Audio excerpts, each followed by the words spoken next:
Shri K Shakir മറുപടി പറയേണ്ടത് ഇപ്പോൾ അനിൽ വിളയിൽ പറഞ്ഞ ആദ്യത്തെ കാര്യത്തിനാണ്. കാരണം ഈ അനിയന്ത്രിതമായി ജനസംഖ്യാ വർധനവുണ്ടായി. അപ്പോൾ ഇനി ഇപ്പോൾ വിഭജനത്തിന് അംഗീകാരം നൽകിയാൽ വീണ്ടും 4ആയും 8ആയും ഒക്കെ മുറിക്കേണ്ടി വരും എന്നുള്ള കാര്യമാണ്. അതിനുള്ള മറുപടി.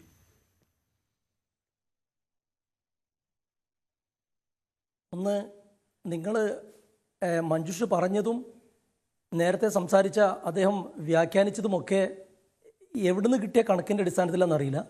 ഇപ്പോൾ പുതുതായി അധികാരമേറ്റിട്ടുള്ള ശ്രീ വി ഡി സതീശൻ സർക്കാർ കേരളത്തിൽ ജില്ലകളും താലൂക്കുകളും പുനഃക്രമീകരിക്കാൻ വേണ്ടി കമ്മീഷൻ വെക്കാൻ തീരുമാനിച്ചു എന്നതാണ് വാർത്ത. അത് നിങ്ങൾ മനസ്സിലാക്കേണ്ട ഒരു സംഗതി ഈ ചാണക സംഖ്യകൾ പറയുന്നത് പോലെയല്ല. അതിനൊക്കെ മറുപടി പറഞ്ഞാൽ കുറച്ച് അധികമാവും. അപ്പോൾ നിങ്ങൾ ഇങ്ങോട്ട് വാ, കേന്ദ്ര പിന്നെ ഭരണപ്രദേശമാക്കാനൊക്കെ അപ്പോൾ നമുക്ക് കാണാം. അത് മാറ്റിവെക്ക് ചർച്ച. അത് ഇവിടെ യഥാർത്ഥത്തിൽ അത് പറയേണ്ട പിന്നെ ഒരു സാഹചര്യമല്ല. ഇപ്പോൾ അവരുടെ ഉദ്ദേശം എന്താ നമുക്ക് വ്യക്തമാണ്. അത് ചർച്ച ചെയ്യാൻ തൽക്കാലം കേന്ദ്രഭരണ പ്രദേശം എന്നുള്ള ഒരു ചർച്ചയെ വേണ്ട. കേരളത്തിൽ നിന്ന് മുറിച്ചു മാറ്റാനൊന്നും പറ്റുകയില്ല. അത് അജണ്ട വേറെ ഒന്നാണ്. അതിനെക്കുറിച്ച് ചർച്ചയെ വേണ്ട. ശരി ഷാക്കിർ. അല്ലല്ല നിങ്ങളുടെ ഞാൻ ഈ ചർച്ചയിൽ ഇരിക്കുന്നത് തന്നെ സത്യസന്ധമായി നമുക്ക് കാര്യങ്ങൾ വിലയിരുത്തി നമ്മളെ പ്രേക്ഷകർ കാര്യങ്ങൾ മനസ്സിലാക്കട്ടെ. പ്രത്യേകിച്ചും നമ്മൾ മനസ്സിലാക്കേണ്ട സംഗതി മഞ്ജുഷേ, ഷാക്കിർ പറയട്ടെ.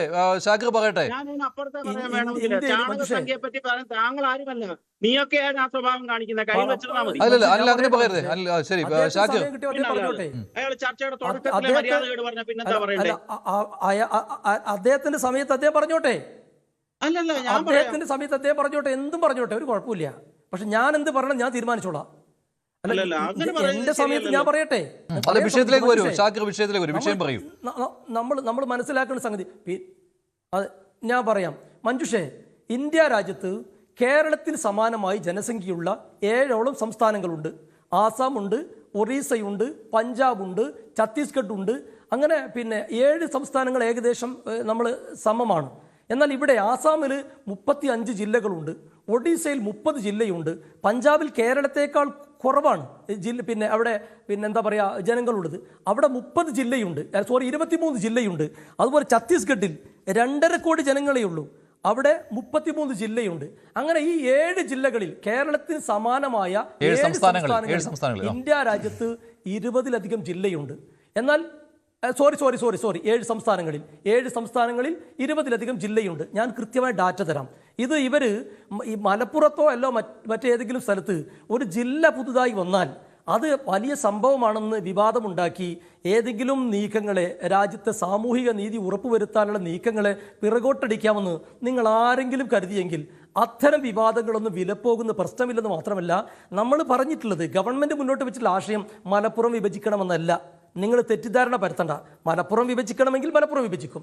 നമ്മൾ സത്യസന്ധമായി വിലയിരുത്തുമ്പോൾ ഇപ്പോൾ താലൂക്കാണെങ്കിലും ജില്ലകളാണെങ്കിലും നമുക്കറിയാം മലപ്പുറത്ത് ഏറ്റവും ഒടുവിലത്തെ സെൻസസ് പ്രകാരം 45 ലക്ഷം ജനങ്ങളുണ്ട്. എന്നാൽ വയനാട്, പത്തനംതിട്ട, ഇടുക്കി, കാസർഗോഡ് പോലെയുള്ള ജില്ലകൾ ഏകദേശം 10 ലക്ഷം താഴെ ചില ജില്ലകളും 10 ലക്ഷത്തിനോട് തൊട്ട് മുകളിൽ ചില ജില്ലകളും. എന്നാൽ 45 ലക്ഷം ഇങ്ങനെ. അതുപോലെ 5 ജില്ലകൾ നേരത്തെ മഞ്ജുഷ പറഞ്ഞതുപോലെ തിരുവനന്തപുരം പിന്നെ ഉൾപ്പെടെയുള്ള നിരവധി ജില്ലകൾ, എറണാകുളം, തൃശ്ശൂർ, കൊല്ലം ജനസംഖ്യയുണ്ട്. അപ്പൊ ഇത് സാമൂഹിക നീതിക്ക് വിരുദ്ധമാണ്. ഇവിടെ അതെ 6ഓളം ജില്ലകൾ നിലവിൽ കേരളത്തിൽ. മലപ്പുറത്തിന്റെ അടുത്തൊന്നുമില്ല കേട്ടോ, മലപ്പുറത്തേക്കാൾ വളരെ അകലെയാണ്. മലപ്പുറത്തിന്റെ അടുത്തൊന്നുമില്ല. ഒരു മിനിറ്റ് പ്ലീസ് പറയട്ടെ. 77 താലൂക്കുകളാണ് നിലവിൽ കേരളത്തിലുള്ളത്. നിങ്ങൾ മനസ്സിലാക്കുക, ഇപ്പോൾ കോഴിക്കോട് താലൂക്കിൽ 20 ലക്ഷം ജനങ്ങളുണ്ട്. കോഴിക്കോട് ഒരു താലൂക്കിന് പരിധിയിൽ 20 ലക്ഷം ജനങ്ങളുണ്ട്. എന്നാൽ തൊട്ടു താഴെ പിന്നെ 1.25 ലക്ഷം ജനങ്ങൾ മാത്രമുള്ള താലൂക്ക് പരിധി കേരളത്തിൽ 10ഓളമുണ്ട്. ഇത് എത്ര അന്തരമാണ്! ഇവിടെ എൻ്റെ ഒരു അഭിപ്രായം, ഞാൻ 2020 മലപ്പുറം ജില്ലാ യൂത്ത് ലീഗിൻ്റെ ഒരു സെമിനാറിൽ മുന്നോട്ട് വെച്ച നിർദ്ദേശമുണ്ട്. ജനസംഖ്യയും ഭൂവിസ്തൃതിയും രണ്ടും മാനദണ്ഡമാക്കി നമ്മൾ ജില്ലകളെ പുനഃക്രമീകരിക്കണം, താലൂക്കുകളെ പുനഃക്രമീകരിക്കണം. താലൂക്ക് എന്ന് പറഞ്ഞാൽ റവന്യൂ സംവിധാനത്തിലെ ഏറ്റവും ബേസ് ആയിട്ടുള്ള യൂണിറ്റാണ്. ആ യൂണിറ്റിലെ വിവിധ തലങ്ങളിൽ ജനങ്ങൾക്ക് പിന്നെ എന്താ പറയുക, എല്ലാവർക്കും ഇതിൻ്റെ സർക്കാരിൽ നിന്നുള്ള ആനുകൂല്യങ്ങളോ അല്ലെങ്കിൽ ഇതിൻ്റെ ഭരണപരമായ കാര്യങ്ങൾ ലഭിക്കേണ്ടതുണ്ട്. ഇവിടെ 45 ലക്ഷം ജനങ്ങളുള്ള മലപ്പുറത്ത് എന്തെങ്കിലും ഒന്ന് അനുവദിച്ചാൽ 8 ലക്ഷം ജനങ്ങളുള്ള വയനാട്ടിനെ നിങ്ങൾ കൂട്ടിക്കെട്ടുകയാണ്. ഒരു ജില്ലക്ക് അധികം കൊടുത്തു എന്ന് പറഞ്ഞിട്ട് ഇവിടെ 5-ലധികം പിന്നെ ജില്ലയുടെ വലിപ്പം ഈ വയനാട്ടിലൊക്കെ കമ്പയർ ചെയ്യുമ്പോൾ മലപ്പുറത്തിനുണ്ട്. അവിടെ സ്വാഭാവികമായും നീതി പുലരണം. ജനസംഖ്യ ആനുപാതികമായി തന്നെയല്ലേ നൽകുന്നത്? ന്യായമല്ല. ജനസംഖ്യ ആനുപാതികമായി തന്നെയല്ലേ കിട്ടുന്നത്? ജനസംഖ്യ മാത്രം അല്ല മഞ്ജുഷേ,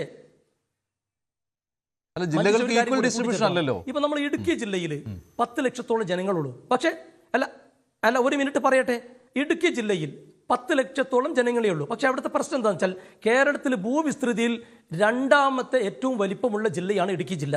അപ്പോൾ അവിടെ പിന്നെ അതേപോലെ വയനാട് 3 നിയോജക മണ്ഡലങ്ങളും 8 ലക്ഷത്തോളം ജനങ്ങളും മാത്രമേ ഉള്ളൂ.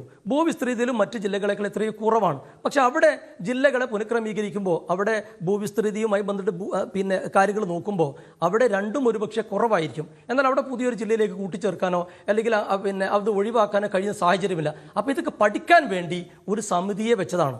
സാമൂഹിക നീതി ഉറപ്പുവരുത്തുക എന്നുള്ളത് ഭരണകർത്താക്കളുടെ ബാധ്യതയാണ്. അത് നിങ്ങൾ മനസ്സിലാക്കേണ്ട ഒരു കാര്യം, ഇപ്പോൾ ഇന്ത്യ രാജ്യത്ത് അല്ലെങ്കിൽ പിന്നെ നമ്മുടെ കേരളത്തിൽ 10 ലക്ഷത്തിലധികം ഹൈന്ദവ മതവിശ്വാസികൾ ജീവിക്കുന്ന ജില്ലയാണ് മലപ്പുറം. ചില ആളുകൾ വളരെ മോശമായി ഇതിനെ ചിത്രീകരിക്കാൻ ശ്രമിക്കുമ്പോൾ ഇന്ത്യ രാജ്യത്ത് ഏറ്റവും നല്ല രീതിയിൽ മതേതരത്വവും സൗഹാർദ്ദത്തോടു കൂടിയും ഏറ്റവും സന്തോഷത്തോടുകയും ഹൈന്ദവ മതവിശ്വാസികൾ ജീവിക്കുന്ന ജില്ല ഏതാണെന്ന് ചോദിച്ചാൽ അതും മലപ്പുറമാണ്.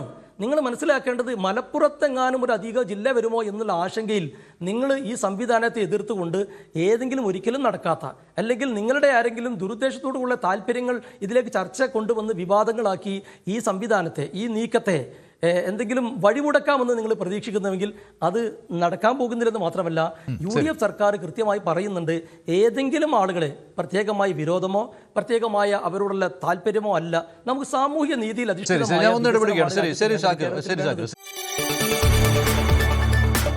കൂടുതൽ വാർത്തകൾക്ക് News 18 Keralam YouTube channel subscribe ചെയ്യുക.